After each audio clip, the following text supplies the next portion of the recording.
Hello friends, आज હું ગુજરાતી રસોઈ ચેનલ ઉપર તમારા માટે કાઠિયાવાડી રેસીપી લસણિયા બટાકાની રેસીપી લઈને આવી છું। તો ચાલો મિત્રો, વધારે વાર ન કરતા આ રેસીપી કરવા મારા જોડે મારા કિચનમાં। મિત્રો, આ લસણિયા બટાકા બનાવવા માટે આપણે એક ચટણી તૈયાર કરવાની છે।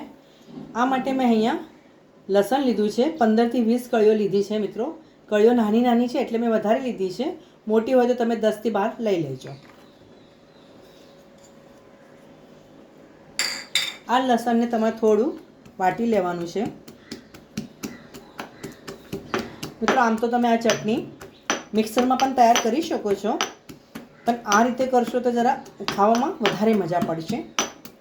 આ રીતે થોડું વાટી લેવાનું છે। ત્યારબાદ આપણે એમાં કાશ્મીરી લાલ મરચું નાખીશું। અહીંયા મેં 2 થી 2.5 ચમચા જેટલું કાશ્મીરી મરચું નાખ્યું છે અને થોડું મીઠું નાખી દઈશું। હવે આપણે ફરીથી વાટી લેવાનું છે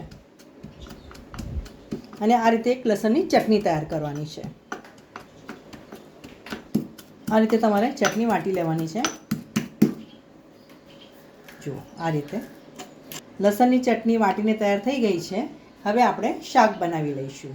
કઢાઈમાં આપણે થોડું તેલ નાખવાનું છે, થોડું એટલે 1-2 ચમચા જેટલું તેલ નાખજો। તેલને આપણે ગરમ થવા દઈશું। તેલ ગરમ થાય કે તમારે બેબી પટેટોને બોઇલ કરીને એની છાલ કાઢી લેવાની છે।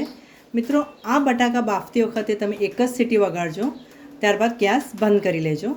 ત્યારબાદ આવી છાલ કાઢીને તમારે આ કઢાઈમાં નાખવાના છે। આ રીતે મિત્રો, અહીંયા મેં 1.25 કિલો જેટલા બટાકા લીધા છે। આ બટાકાને તમારે મીડિયમ ગેસ ઉપર ટોસ કરી લેવાના છે। એક 2 થી 3 મિનિટ એને સારી રીતે સાંતળી લેવાના છે। ત્યારબાદ આપણે જે મસાલા નાખવાના છે એ હું તમને બતાવી રહી છું। આ બટાકાને તમારે આ રીતે કઢાઈમાં આ રીતે ટોસ કરવાના છે। થોડા ગોલ્ડન બ્રાઉન થાય ને તમે જોઈ શકો છો, બટાકા આપણા આ રીતે થોડા ગોલ્ડન બ્રાઉન કરવાના છે। મિત્રો,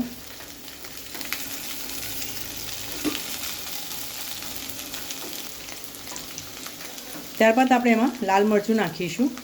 અહીંયા મેં તીખું મરચું લીધું છે થોડું, અડધો ચમચો આમચૂર પાવડર લઈશું અને 1/4 ચમચો ગરમ મસાલો।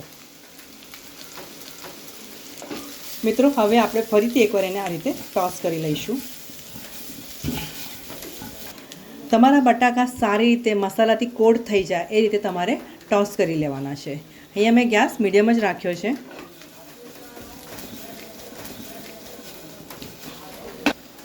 મિત્રો, મીઠું નાખવાનું રહી ગયું હતું, મીઠું તો ખાસ નાખવું પડે। ફરીથી એકવાર આપણે હલાવી લઈશું।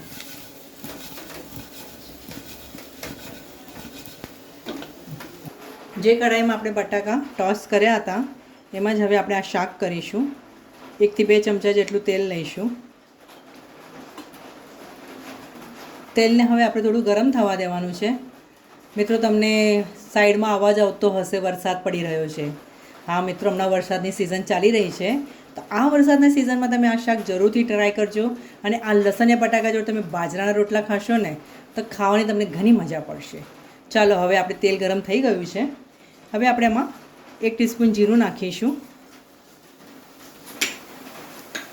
1/4 ટીસ્પૂન હિંગ નાખવાનો છે। ત્યારબાદ ઝીણી સમારેલી ડુંગળી નાખવાની છે। અહીંયા મેં 2 નંગ ડુંગળી લીધી છે।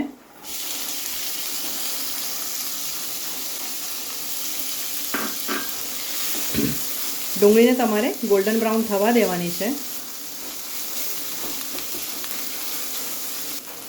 આ રીતે તમારે ડુંગળીને ગોલ્ડન બ્રાઉન થવા દેવાની છે।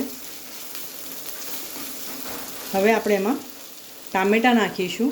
ટામેટાં પણ મેં 2 નંગ લીધા છે। ટામેટાં મોટા છે એટલે 2 લીધા છે મેં। ટામેટાને તમારે સરસ સાતળી લેવાના છે।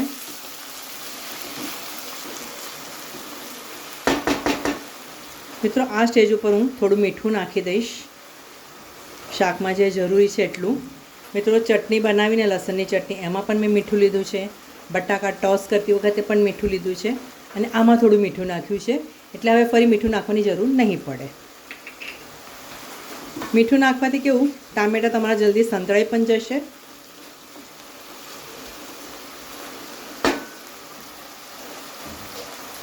કવર કરીને 2 મિનિટ માટે રહેવા દઈશું. ગેસની ફ્લેમ લો રાખીશું.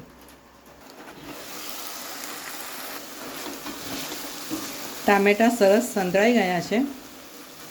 હવે આપણે ગેસ લો કરીશું. હવે જે તૈયાર કરેલી ચટણી છે લસણની એ નાખીશું.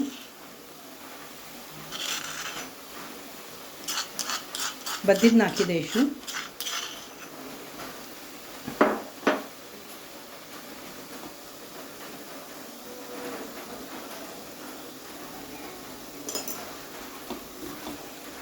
ચટણી નાખ્યા બાદ તમારે ફરીથી 2 મિનિટ સાતળવાનું છે. આ ચટણી સાતળતી વખતે તમારે વધારે પ્રમાણમાં લીલા ધાણા નાખી દેવાના છે. એમાં આ રીતે લીલા ધાણા નાખશો ને સાતળતી વખતે મસાલો શાકનો ટેસ્ટ ઘણો સરસ આવે છે મિત્રો.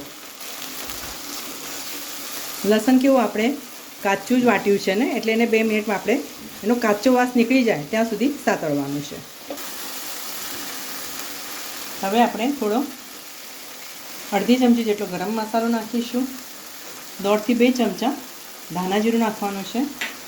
અને તમે જે બટાકા બાફતી વખતે થોડા જે આમ પોચા થઈ જાય ને બટાટા તમારે આ રીતે મેશ કરીને નાખવાના છે. આવું કરવાથી તમારી ગ્રેવી એકદમ ક્રીમી બનશે. એનું ટેક્સચર જ એકદમ અલગ લાગશે. તો તમે આ રીતે 1-2 બટાકા છૂંદીને એમાં નાખી દેજો. ફરીથી આપણે મિક્સ કરી લઈશું. ફરીથી 2 મિનિટ આપણે એને સાતળવાનું છે. બધું થયા પછી તમને એવું લાગે તો એકવાર મીઠું ચેક કરી લેવાનું. ઓછું લાગે તો ઉમેરજો, નહીં તો તમારું શાકમાં લગભગ મીઠાનું પ્રમાણ હવે બરાબર થઈ જશે. મસાલા પણ સરસ સંતળાઈ ગયા છે.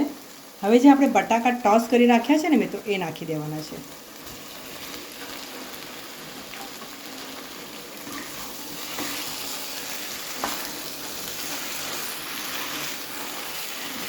શાક કેટલું સરસ દેખાઈ રહ્યું છે ને મિત્રો. હવે આપણે આ શાકમાં થોડું ગરમ પાણી નાખીશું. મિત્રો જેમાં મેં ટોસ કરીને બટાકા રાખ્યા હતા ને એમાં જ મેં થોડું ગરમ પાણી લીધું છે.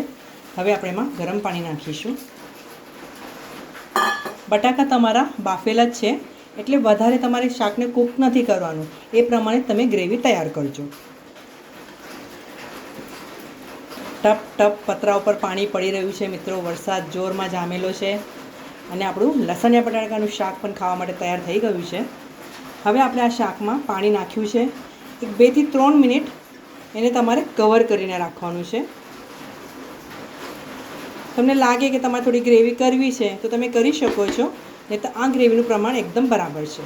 આ શાકને તમારે 2 મિનિટ માટે કવર કરીને કૂક થવા દેવાનું છે. સરસ ચટાકેદાર લસણિયા બટાકા ખાવા માટે તૈયાર છે. આ શાકનો આનંદ તમે બાજરાના રોટલા અથવા જુવારના રોટલા જોડે જ લેજો. આ રેસીપી જોયા બદલ તમારો ઘણો ઘણો આભાર. આવતા વિડીયોમાં આવી સરસ મજાની રેસીપી સાથે આપણે ફરીથી મળીશું. ત્યાં સુધી સરસ ખાઓ, સ્વસ્થ રહો અને ગુજરાતી રસોઈ જોતા રહેશો.